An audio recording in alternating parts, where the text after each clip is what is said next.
देखिए बेटा अब आपकी एक्सरसाइज हो रही 13 चैप्टर जो है बेटा आपका है सरफेस एरिया एंड वॉल्यूम। देखिए बेटा इसका जो फर्स्ट क्वेश्चन है वो बेटा ये है, एक प्लास्टिक बॉक्स 1.5 मीटर लॉन्ग। एक जो आपका प्लास्टिक बॉक्स है वो आपका 1.5 मीटर लंबा है, 1.25 मीटर वाइड, 1.25 मीटर चौड़ा है and 65 centimetre deep is to be made. मतलब 65 सेंटीमीटर जो है वो आपका गहरा है। तो देखिए बेटा मैंने आपको पहले भी बताया है, ये जो क्वेश्चन करते हैं बेटा इनमें जो यूनिट है वो आपकी सेम होनी चाहिए। जो आपकी लेंथ है वो मीटर में है, जो ब्रीथ है वो भी मीटर में है, जो हाइट है, जो डीप है, जो गहराई होती है वो आपकी हाइट की तरह काम करती है, वो आपका इसमें सेंटीमीटर में है। तो बेटा या तो आप सभी को सेंटीमीटर में चेंज कर लेना या फिर जो हाइट है उसे आप मीटर में चेंज कर लेना। फिर आगे लिखा हुआ है it is open at the top. जो बेटा हमारा प्लास्टिक बॉक्स बना है वो बेटा हमारा ओपन है। कहाँ से ओपन है? टॉप से। मतलब जैसे मान लीजिए मेरा बॉक्स बना बेटा, जब हम इसे बेटा बनाएंगे तो बेटा आपको पता होना चाहिए जब ये हमारा बॉक्स बन रहा है मतलब पूरा बॉक्स बनेगा, लेकिन इसका हमारा बॉक्स बन गया, इसका जो ऊपर ही का जो सिरा है ऊपर से ओपन है, ये मतलब खुला हुआ है। फिर आगे बोला है इसने ignoring the thickness of the plastic sheet.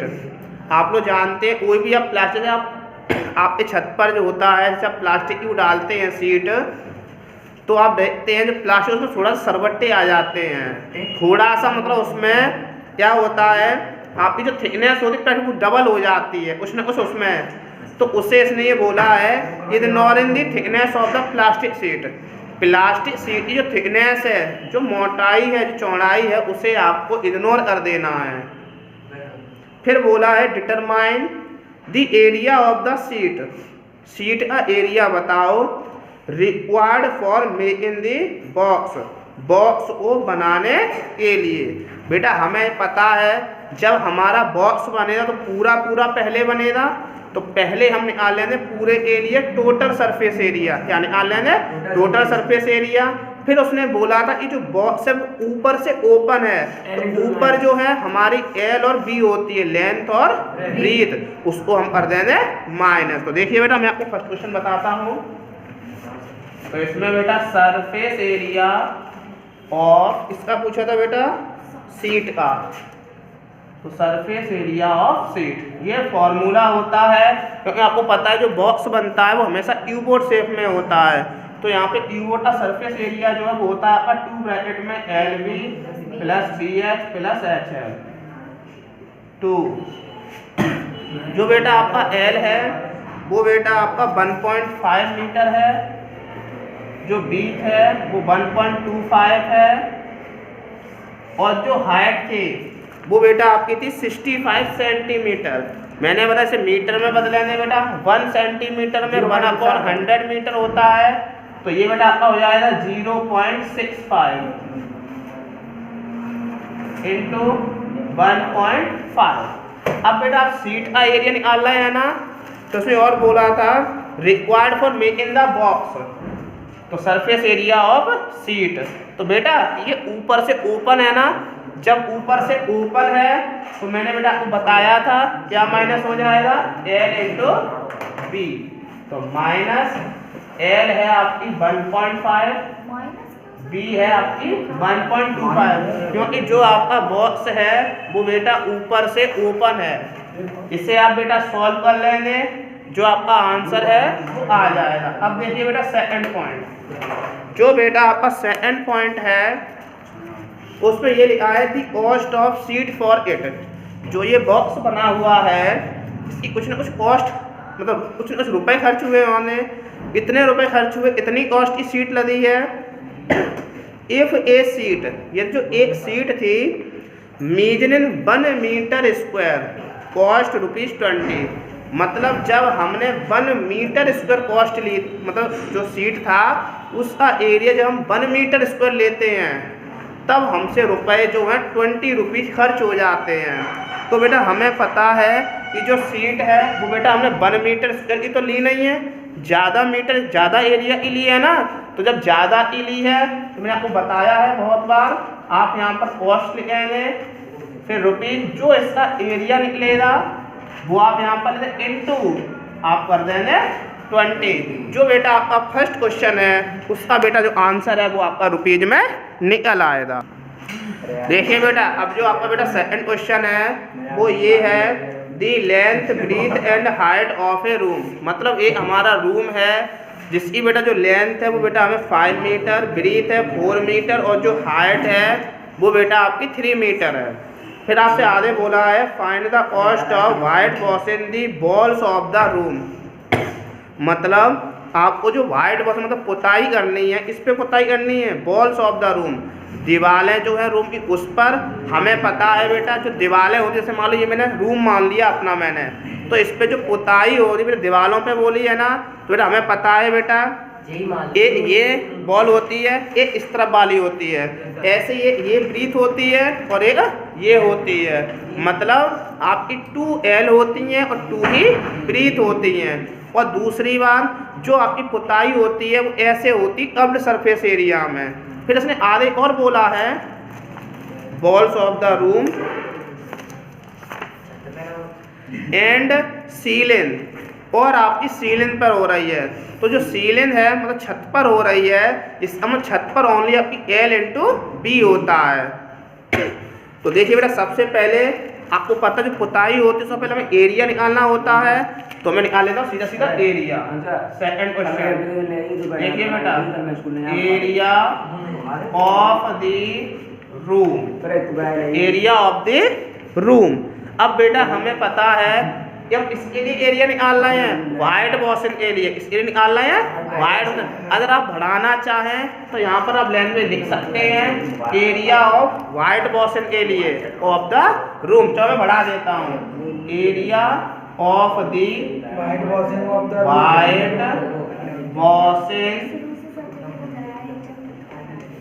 Of the room,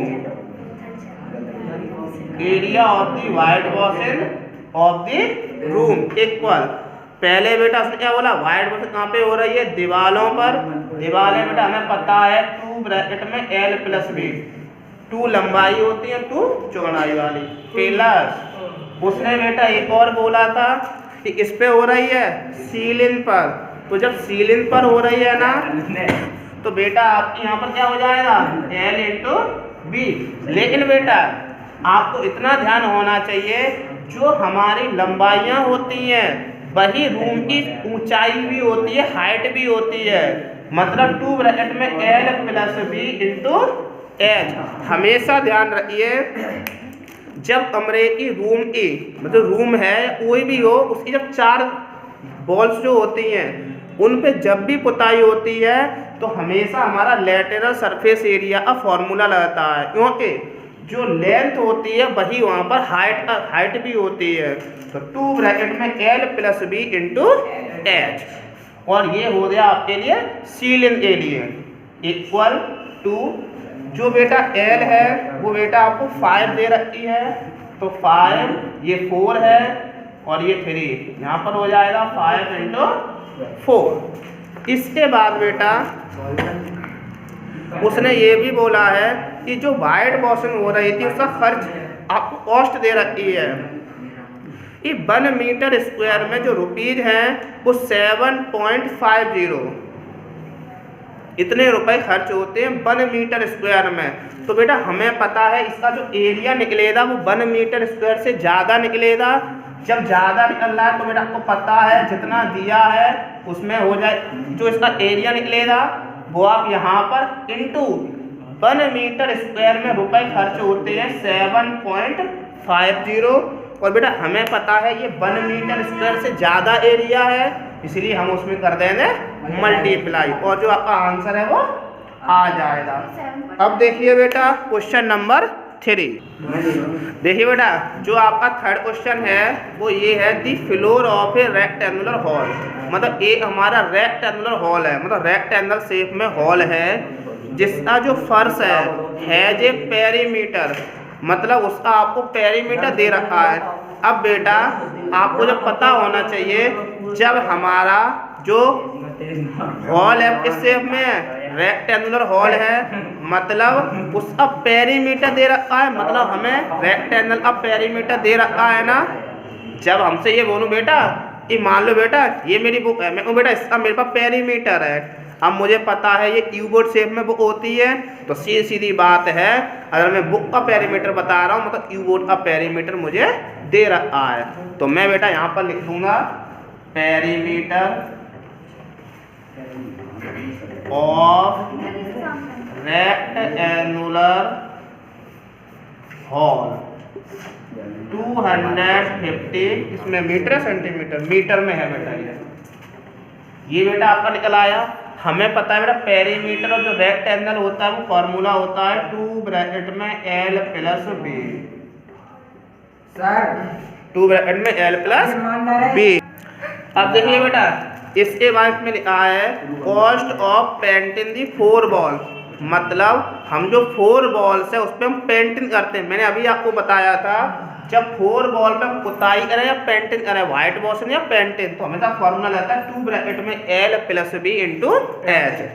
अब बेटा इसमें बोला है कि जो पेंटिंग होती है 4 बॉल्स पे एट दी रेट ऑफ, कितने रुपए हिसाब से हो रही है, 10 रुपीज पर मीटर स्क्वायर, मतलब 1 मीटर स्क्वायर जब ज़्यादा कोई पेंट करता है कोई भी हो तो वो 10 रुपीज ले लेता है। फिर उसके बाद बोला इज रुपीज 15,000, मतलब जब इस पूरे को पोत देता है, फर्श को पेंट कर देता है।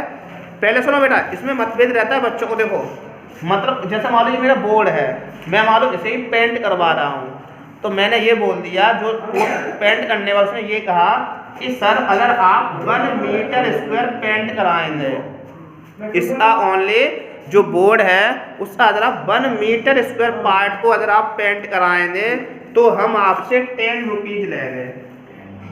फिर मैंने ये कहा कि मुझे 1 मीटर स्क्वायर नहीं कराना, मुझे पूरा बोर्ड को ही पेंट कराना है, तो उसने बोल दिया कि पूरा अगर आप बोर्ड को पेंट कराएंगे तो लिखा है इज रुपीज 15,000, मतलब अगर हम टोटल कराएं तो मैं आपसे 15,000 रुपीज लूँगा। अब बेटा इसमें मुझे ये नहीं पता कि उसने हमारा इतना किया है, हो सकता है जो ये हमारा बोर्ड है वो थोड़ा छोड़ दे, वो है ना, किनारों पे ना करे, क्योंकि बेटा हमें यहाँ पता नहीं है कि वो कितने एरिया में कर रहा है। उसने बस इतना बोल दिया कि 1 मीटर स्क्वायर में रुपीज 10 लूँगा, और अगर आप टोटल करवा रहे हैं तो हम आपसे 15,000 लेंगे। जो मेरा यहाँ पर बोर्ड मैंने बताया उसी आधार पे यहाँ पर था रेक्टेंगुलर हॉल, मतलब रेक्टेंगल शेप में हॉल था जिसके फर्श पर हो रहा है पेंटिंग दी 4 बॉल्स, दीवारें जो है 4 दीवारें हैं उन पे हमारी पेंटिंग हो रही है ना। कितने रुपए के हिसाब से मैं लिख लेता हूँ, एरिया ऑफ 4 वॉल्स। मैंने बेटा अभी आपको बताया था फॉर्मूला ये होता है 2 ब्रैकेट में L plus B into H। अब बेटा आपके पास ना तो इसमें लेंथ दे रही कहीं पर, फिर बोला सीधा find the height of the hall, मतलब देखिए बेटा अब यहाँ पर ना तो लेंथ है ना ही ब्रीथ ना ही हाइट, और उसने सीधा सीधा इतना दे रखा है कि 10 रुपीज पर मीटर इसका खर्चा आता। हमें पता है बेटा जो वो 4 बॉल जो पेंटिंग कर रहा था तभी हमसे कितने रुपए ले रहा था, 15,000, और उसने एक कंडीशन बोल दी थी कि हम 1 मीटर स्क्वायर जब हम पेंट करेंगे तो हम 10 रुपीज लेंगे। तो बेटा सीधी सीधी बात है अगर हम इस 15,000 में 10 का डिवाइड दे दें तो हमारा एरिया निकल आएगा कि उसने कितने एरिया में पेंट किया, ठीक है ना बेटा। तो देखिए वही बेटा मैं यहाँ पर करूँगा, दीवारों पे पेंट करने के रुपए ले रहा था वो 15,000 थे ना, हाँ, अपॉन 1 मीटर स्क्वायर के 10 थे, इक्वल इसका फॉर्मूला चल ही रहा है 2 ब्रैकेट में L प्लस B इंटू 10 से 1500 2 ब्रैकेट में L plus B into H। अब देखिए बेटा हमसे हाइट पूछी है, इससे बेटा मैं फर्स्ट इक्वेशन मान लूँगा मैं यहाँ पर लिख दूंगा यूजिन फर्स्ट। मैंने जब बेटा यहाँ पे यूजिन फर्स्ट लिखा तो देखिए बेटा ये जो 250 इसकी वैल्यू थी 2 ब्रैकेट में L प्लस बी की जो वैल्यू थी वो मैं बेटा यहाँ पर रख दूंगा। मैंने यहाँ पर भी रख सकता था, मैंने इसलिए नहीं रखी, हो सकता है कंफ्यूजन है सर यहाँ भी कैसे, इसलिए मैंने पहले इसको रख लिया और मैं यहाँ पर रख ले रहा हूँ। आप यहाँ पर भी रख सकते हैं। तो देखिए बेटा आपका है 1500 इक्वल 2 ब्रैकेट में L प्लस बी इतने की जो वैल्यू है वो फर्स्ट इक्वेशन में है 250 इंटू L। जब बेटा हम H निकालो 1500 अपॉन 2 0 से 0 कट गई 25 6 जा आपका आ गया 150। ये बेटा आपका मीटर में है तो जो बेटा आपकी हाइट है वो बेटा आपकी 6 मीटर निकल आई। देखिए बेटा जो आपका क्वेश्चन नंबर 4 है वो ये है the paint in a certain container. मतलब एक कंटेनर है जिसमें पेंट है, मतलब पेंट करने के लिए जो पेंट होता है वो भरा हुआ है। ये जो सफिशिएंट मतलब पर्याप्त है, उसमें जो पेंट है वो सफिशिएंट पर्याप्त है इसके लिए टू पेंट एन एरिया, किसी भी एरिया को पेंट करने के लिए इक्वल टू 9.375 मीटर स्क्वायर। मतलब जिस एरिया को हमें पेंट करना है उसका एरिया उन्होंने दे दिया, जिसको भी हमें पेंट करना उस चीज़ का एरिया दे दिया 9.375 मीटर स्क्वायर। फिर आगे बोला how many bricks of dimensions. आपने जैसे पोतते हैं बेटा तो उसमें बीच बीच में ब्रिक्स होते हैं स्टार या ऐसे, तो ये बताया है उसमें कितने ब्रिक्स होंगे जिनकी जो डायमेंशन है 22.5 सेंटीमीटर, 10 सेंटीमीटर और 7.5 सेंटीमीटर डायमेंशन होती बेटा इसकी। जो जैसे मान लो ये मेरी बुक है, ये मेरी बुक ऐसे मान लो 10 सेंटीमीटर लंबी है तो ये डायमेंशन है। लेंथ ब्रीथ और जो हाइट होती हैं ये डायमेंशन होती है। देखिए बेटा जो हमारे डायमेंशन मैंने डायमेंशन बताई थी ना। अब देखिए बेटा आपको पता होना चाहिए बेटा ए जिसमें भी बेटा हमें डायमेंशन जिसको हमें पेंट करना है ना, जो एरिया हमें एरिया भी तो निकालना है, कितने एरिया पे हमें पेंट करना है। तो देखो बेटा ब्रिक्स की हमें 3 डायमेंशन दे रखी थी ना, तो बेटा हमें पता है अगर हम इस पर पेंट करें ब्रिक्स पर तो हम पूरा टोटल सरफेस एरिया में पूरा जो टोटल है उसे हम पेंट करेंगे ना पूरे टोटल को बेटा हम। देखिए बेटा मैंने यहाँ पर एरिया यहाँ पर बेटा मैं यहाँ पर टोटल सरफेस एरिया भी लिख सकता हूँ। यहाँ पर आप यहाँ पर सरफेस एरिया भी लिख सकते हैं। सरफेस एरिया लिख दो, यहाँ पे टोटल सरफेस एरिया लिख दो। लो चलो बेटा मैं लिख देता हूँ total surface area. Total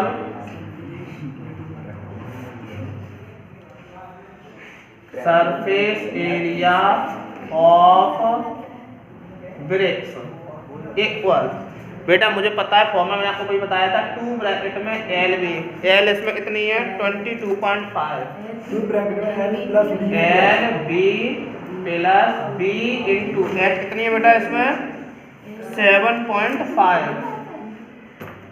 2 L B plus B H plus H into L. ये बेटा मैंने ब्रिक्स का जो है आप टोटल सरफेस एरिया जो है उसे आप निकाल लेंगे। फिर उसके बाद बोला आपको इसमें क्या करना पेंट करने के लिए बोला, फिर उसने बोला नंबर ऑफ ब्रिक्स पर देखना मैं यहाँ पर लिख लूँगा let number of bricks equal N. मैंने बेटा ब्रिक्स की जो नंबर है वो बेटा मैंने एन मान ली है कि हमने एन ब्रिक्स बनाएंगे। तो देयरफॉर एन इक्वल बेटा आपको पता होना चाहिए जो हमारे बेटा ब्रिक्स हैं वो बेटा हम ब्रिक्स जो है इससे बना रहे हैं।